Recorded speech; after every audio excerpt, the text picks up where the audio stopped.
इतिहास के अंधेरे गलियारों में कुछ ऐसी कहानियां दबी होती हैं जो समय बदल देती हैं। आज हम आपको एक ऐसे सम्राट की कहानी सुनाने जा रहे हैं जिसने तलवार उठाकर साम्राज्य जीता और फिर उसे छोड़कर धम्म की राह पकड़ ली। ये कहानी है सम्राट अशोक महान की, एक योद्धा जो भिक्षु बन गया।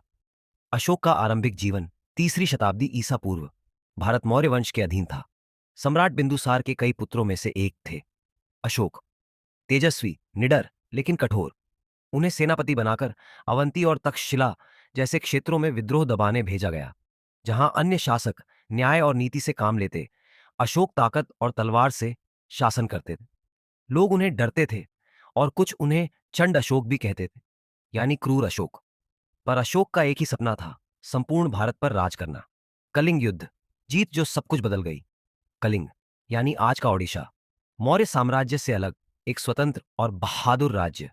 अशोक ने सोचा, अगर कलिंग पर विजय नहीं मिली तो मैं अधूरा राजा रहूंगा। और फिर हुआ वो युद्ध जिसने इतिहास की दिशा ही मोड़ दी। कलिंग युद्ध भयानक था। 1 लाख से अधिक लोग मारे गए, हजारों को बंदी बनाया गया। नदियां लाल हो गईं और आकाश चीखों से गूंज उठा। जब युद्ध समाप्त हुआ, अशोक विजयी था। लेकिन जब वह युद्ध भूमि पर खड़ा होकर चारों ओर देखता है तो क्या देखता है? लाशें, टूटे घर, रोती हुई माने और बच्चे। उस दिन अशोक को पहली बार अंतरात्मा की आवाज सुनाई दी। पश्चाताप, एक राजा का मौन रोदन। क्या यही मेरी विजय है? क्या यही मेरा साम्राज्य है? अशोक ने अकेले बैठकर आंसू बहाए।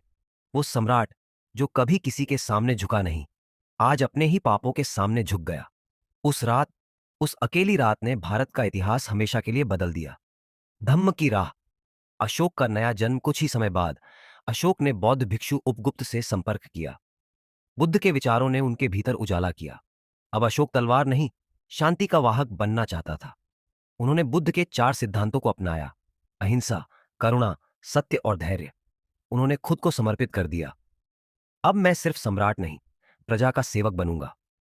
अशोक के सुधार और नीति अशोक ने पूरे साम्राज्य में बड़े परिवर्तन किए। सड़कों के किनारे वृक्ष और कूने लगवाए, अस्पताल बनवाए, जानवरों और इंसानों के लिए धर्म अधिकारियों की नियुक्ति की ताकि लोगों की सेवा हो सके। धम्मलिपियों को पत्थरों और स्तंभों पर खुदवाया ताकि हर वर्ग का व्यक्ति समझ सके सच्चा धर्म क्या होता है। उनकी हर नीति में एक ही संदेश था: प्रजा की भलाई ही सच्चा राजधर्म है। बुद्ध का संदेश दुनिया तक पहुंचाया अशोक ने। भारत ही नहीं, श्रीलंका, अफगानिस्तान, नेपाल, थाईलैंड जैसे देशों में धम्मदूतों को भेजा। उनका पुत्र महेंद्र और पुत्री संघमित्रा खुद श्रीलंका गए, जहां उन्होंने बौद्ध धर्म का प्रचार किया। शायद मानव इतिहास में ऐसा कोई सम्राट नहीं हुआ जिसने युद्ध जीतने के बाद हथियार त्याग दिए और विश्व शांति का दूत बन गया। अशोक की मृत्यु और अमृता, ईसा पूर्व 232 में अशोक का निधन हुआ, लेकिन वह आज भी जीवित है। हमारे राष्ट्र चिन्ह में, हमारे तिरंगे के बीच बने अशोक चक्र में। उन्होंने साबित किया, सच्चा सम्राट वो है जो तलवार से नहीं, विचारों से जीतता है। अहिंसा, करुणा और सेवा, यही है अशोक की सबसे बड़ी विरासत। युद्ध जीतने से इंसान महान नहीं बनता, अपने भीतर के अंधकार को हराने वाला ही वास्तविक विजेता होता है।